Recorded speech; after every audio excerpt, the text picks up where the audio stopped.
Москвичам дали топор в руки, чтобы порубить санкционную капусту и бананы, передает телеканал «Дождь». Некоторые жители столицы с удовольствием помогли таможенной службе уничтожить польскую капусту и австралийские бананы прямо на улице.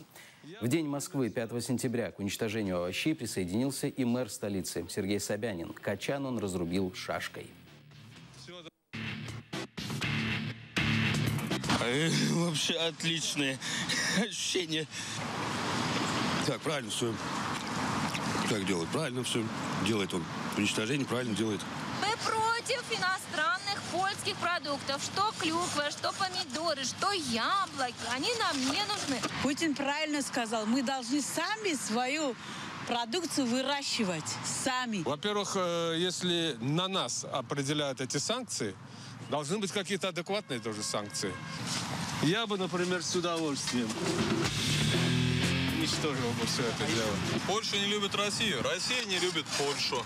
Польша, до свидания. Я поддерживаю российского производителя.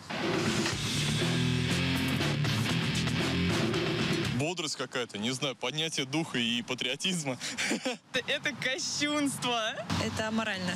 Лучше отдать этих беднякам, чем уничтожать. Это варварство. Как в Сирии с этим уничтожают там санкционку из других стран? Да, по-моему, только наркотики. Если их до этого возили, их можно было есть, то и после указа их есть тоже можно. Никто не умрет, никто не отравится. Зачем их уничтожать? Да здравствует русский колхоз. Давно такого не испытывал. Но лучше бы, конечно, детям отдали.